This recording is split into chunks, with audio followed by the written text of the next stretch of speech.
గజం భూమి 13,500 రూపాయలతో 151 గజాల భూమి 20 లక్షలు మాత్రమే. నమస్తే, welcome to Suman TV. Bus free కావటంతో మహిళలు స్కూటీలు అమ్మకానికి పెడుతుంటే మగాళ్లు లోన్ తీసుకుని మరీ బైకులు కొనుక్కుంటున్నారట. అమ్మటం ఇష్టం లేని వాళ్ళు బండికి కవర్ కప్పి ఇంట్లో పెట్టి ఆర్టిస్ట్ ని వాడేస్తున్నారట. ఇది అబద్ధం కాదు. లేటెస్ట్ గా తెర మీదకు వచ్చిన ఒక హాటెస్ట్ సర్వే. మహిళలకు బస్సులు ఫ్రీ అవడంతోనే మగాళ్లు వెనక్కి తగ్గిపోయారు.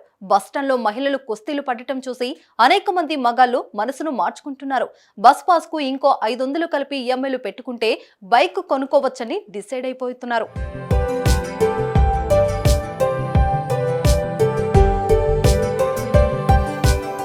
మహాలక్ష్మి పథకం అమల్లోకి వచ్చిన తర్వాత ఎక్కువ మంది మహిళలు యువతులు స్కూటీలు తీయటం మానేశారు. ఫ్రీ బస్సుకు ముందు 20,000 జీతం వచ్చినా ఈఎంఐలో మొదట బైక్ కొనేవాళ్ళు.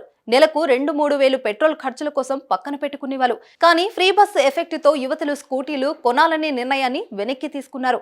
అంతేకాదు, కొందరైతే ఉన్న స్కూటీలను అమ్మేస్తున్నారని తెలుస్తుంది. ఇంకొందరు బైకులు బయటికి తీయటం మానేసి బస్సులోనే ప్రయాణిస్తున్నారు. ఫ్రీ బస్సు పుణ్యమా బైకుల ఈఎంఐలు మిగులుతున్నాయి. నెలకు 2-3 వేల పెట్రోల్ ఖర్చు కూడా కలిసొస్తుంది.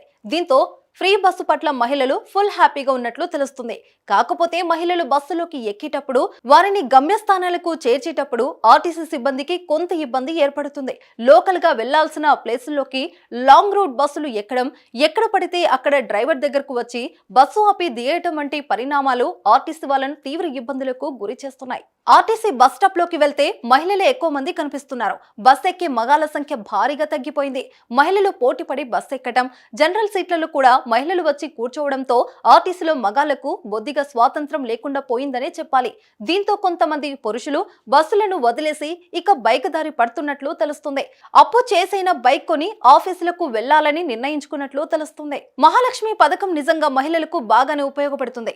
మహిళల నెలవారీ ఖర్చుల్లో ఎక్కువగా ప్రయాణపు ఖర్చులే ఉండేవి. ఇప్పుడు ఫ్రీ బస్ ఎఫెక్ట్ తో ఆ డబ్బు మిగిలే అవకాశాలే ఎక్కువగా ఉన్నాయి. దీంతో విమెన్ ఎక్కువ మంది ఆర్టీసీలో ప్రయాణించడానికే ప్రయత్నిస్తున్నారు. అంతేకాదు, మెట్రో రైలు ఎక్కే మహిళల సంఖ్య కూడా రోజుకింత తగ్గుతుందని తెలుస్తుంది. ఫ్రీ బస్సుకు ముందు మెట్రోలో లేడీస్ కోచ్ కాలు పెట్టేందుకు స్థలం లేకుండా నిండుగా ఉండేది. ఇప్పుడు చాలా ఫ్రీగా కనిపిస్తుంది. ఇటు మెట్రో పైన కూడా ఫ్రీ బస్సు ప్రయాణం ప్రభావం పడుతున్నట్లు తెలుస్తుంది.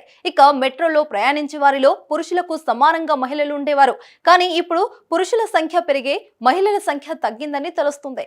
మొత్తానికి కాంగ్రెస్ పార్టీ తీసుకొచ్చిన ఫ్రీ బస్సు పథకం గ్రాండ్ సక్సెస్ అని చెప్పాలి. డిసెంబర్ 9వ తేదీన మొదలైన ఈ పథకం ఆర్టీసీకి ఎంత భారం అవుతుందో తెలియదు, కానీ మహిళలకు మాత్రం బోలెడంత భారాన్ని తగ్గించిందనే చెప్పాలి. మరి మీరేమంటారు? ఉచిత బస్సు అవసరమేనా?